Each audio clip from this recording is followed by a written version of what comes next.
Chem 1. We are beginning a new section, Unit 12.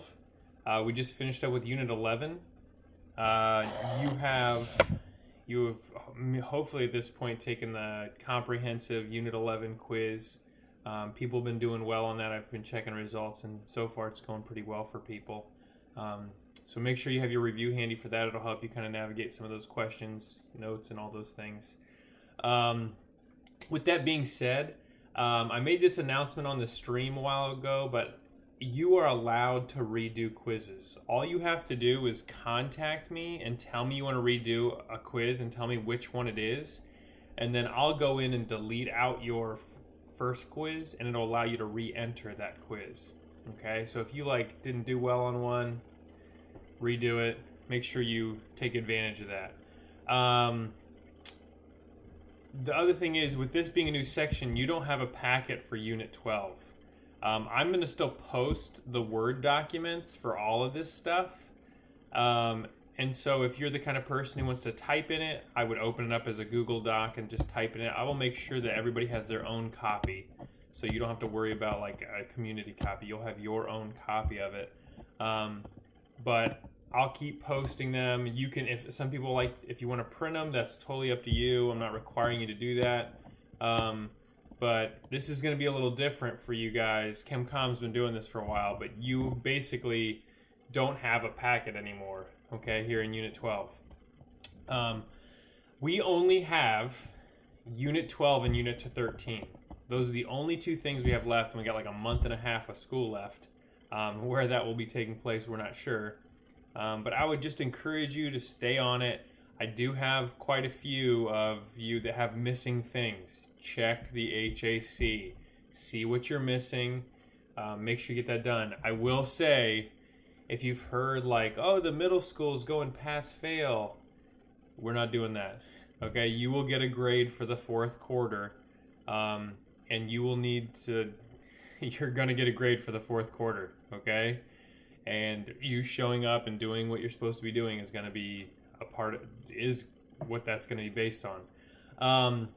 At the same time, if you're going through something, sickness, or I had somebody with getting their tonsils taken out, tell me that, because it helps me know that okay, they're not just disappearing, they're just getting some things taken care of. Okay, you got to communicate with me so I know what's going on. Quick story for you. When I was in high school, I think it might have been middle school, early high school. My dad grew up on a farm, and I worked on the farm when growing up. And there was a summer when we had to lay post holes. Our posts, we basically built a fence. We were switching from a dairy farm to an alpaca farm. Alpacas are sweet. They're like llamas, but yeah, you raise them for their fiber. Anyway, so one summer we had to basically build a fence for this pasture for these alpacas. And it was a ton of fence. And I remember starting in the morning at 8 a.m. And what we do is we take this auger on the back of a tractor, and an auger will drill a hole into the ground, okay?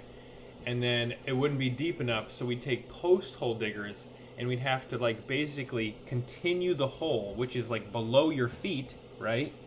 By a good 3 or 4 feet. Be below the ground level, and you have to scoop dirt out, and postal diggers are not the easiest thing to use. And I remember just having blisters all over my hand from and because then you'd set the pole and you use a tamp to tamp down the dirt around it to make it tight so the pole wouldn't move. The point is, at the beginning of the day when they showed us how much fence we had to build, it seemed absolutely there is no way we're going to get this done. It's impossible. It can't be done. Because it's a slow-moving process, it's a lot of work, it hurts, okay, you're sore at the end, but at the end of the day, you're kind of working your way up this hill, and at the end of the day, you get to kind of turn around and look at everything you've accomplished and look at everything you did, and you're oh wow, we really made it farther than.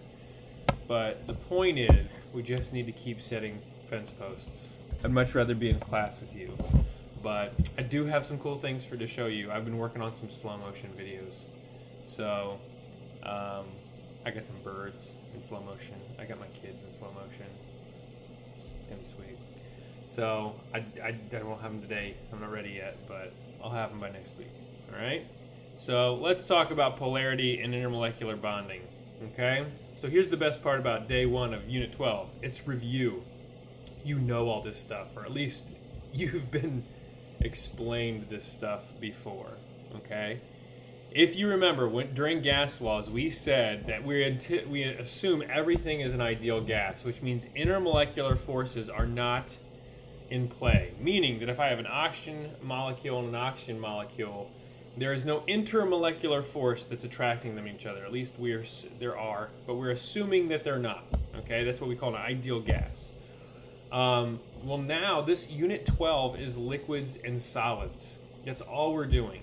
And everything, all the properties that we're going to talk about is based on intermolecular forces. So it's going to be very important that you can identify and remember your intermolecular forces: London dispersion, dipole-dipole, and hydrogen bonding. Those are the 3. And if you recall, you'll remember that that's based on polarity. So let's get into it. So for any molecule, the first thing that you're going to have to identify is bond polarity. And remember that we do that based on subtracting electronegativities. You have an electronegativity chart in your reference sheet. So you would take the 2 atoms that are in that molecule, you'd find their electronegativities, and you subtract them.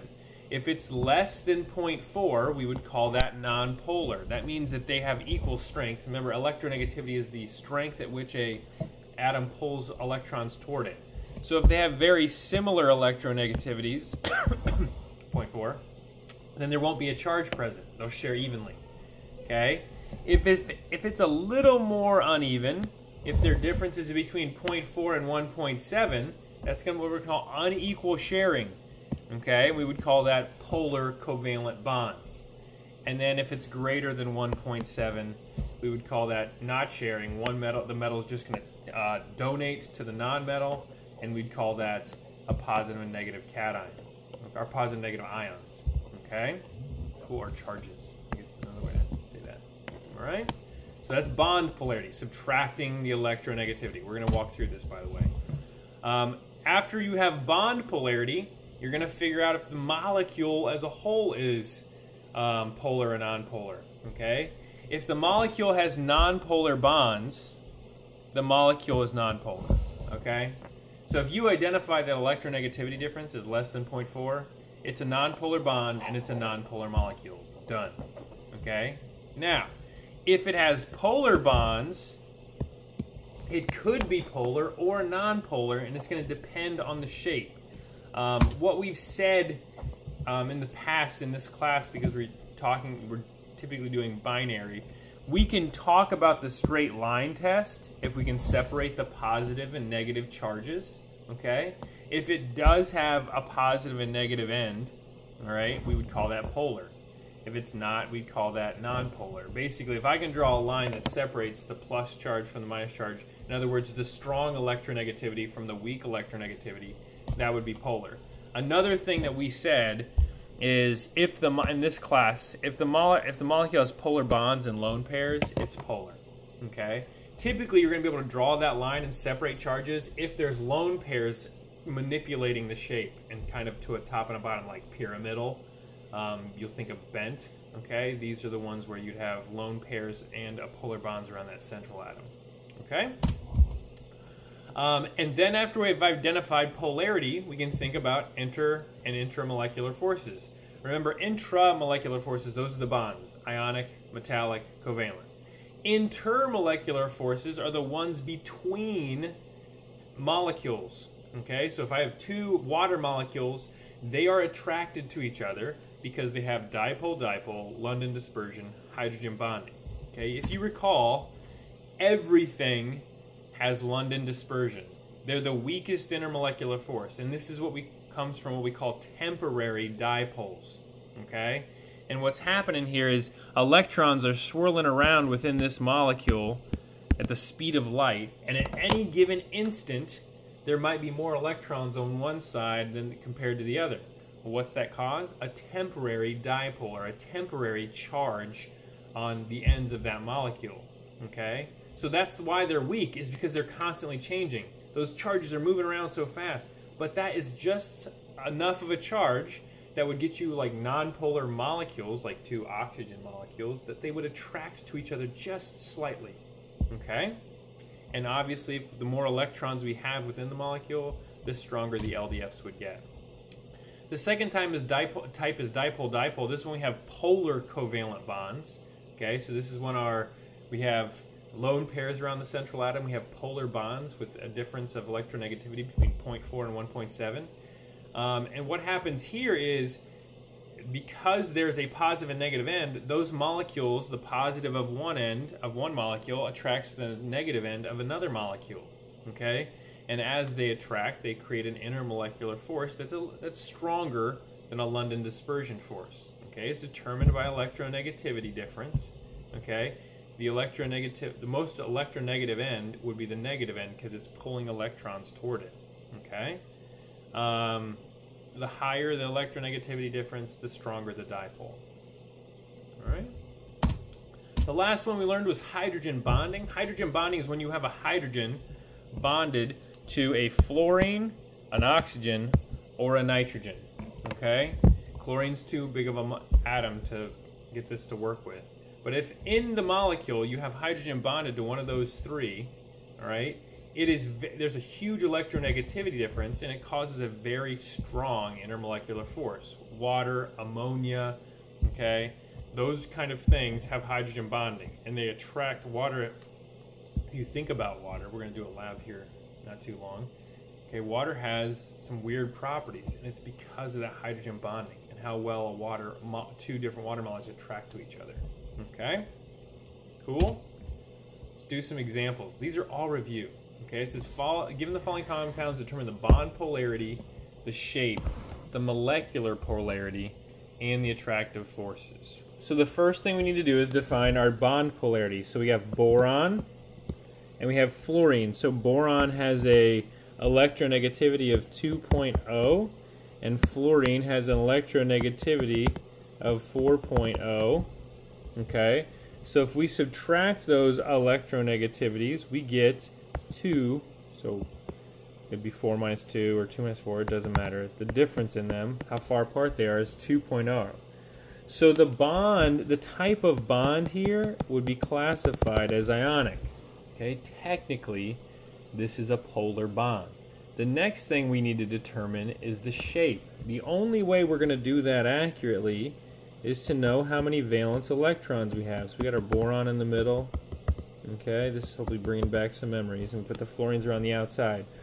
Boron's in the third column, 1, 2, 3, okay, and therefore it has 3 valence electrons, and fluorine's in the 7th column, and therefore each fluorine has 7, and there's 3 of them. So this has a total of 24 valence electrons.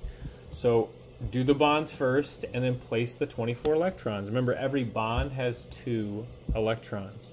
1, 2, 3, 4, 5, 6, 7, 8, 9, 10, 11, 12, 13, 14, 15, 16, 17, 18, 19, 20, 21, 22, 23, 24. I've placed my 24. Boron only has 6 electrons around it. Remember, everybody's trying to get a stable octet. So here's the but here, if you remember, boron is stable with 6. Okay, so this drawing is complete. This has 3 bonds and 0 lone pairs. I know this might be hard to remember, but that is trigonal planar. You have a chart back from Unit 8, okay, that will help you kind of organize this and remember this. Okay, so because it's trigonal planar, it only has bonds. It does not have lone pairs around the central atom. This would be a nonpolar molecule. Okay, and because it's a nonpolar molecule, the only attractive forces would be LDFs.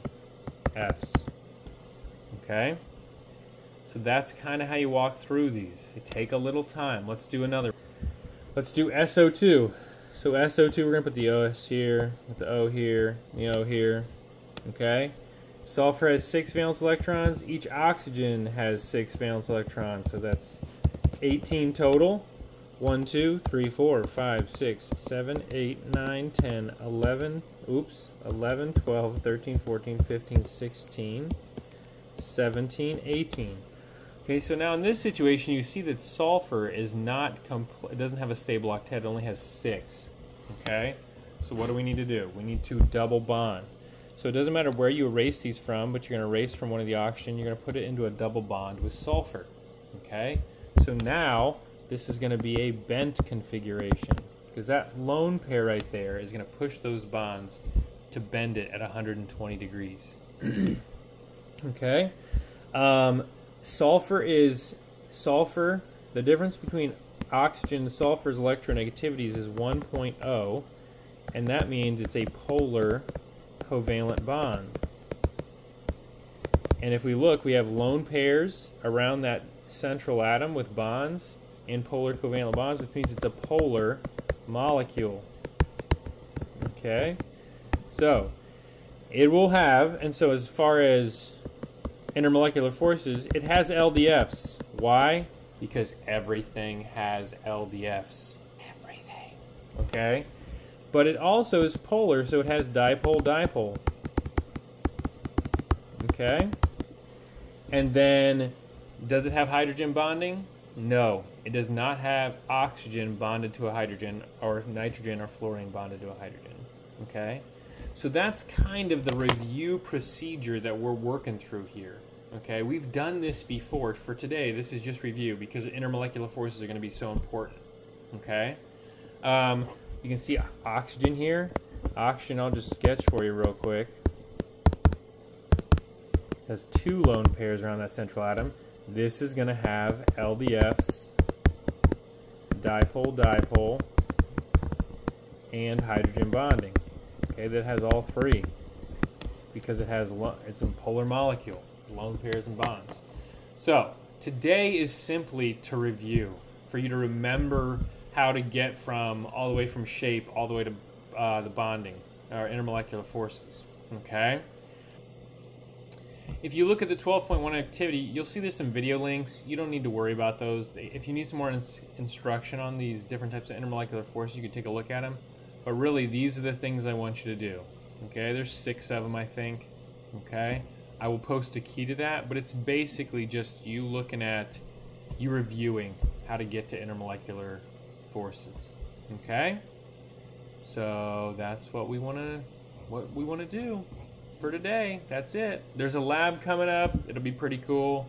You're going to do it at your house.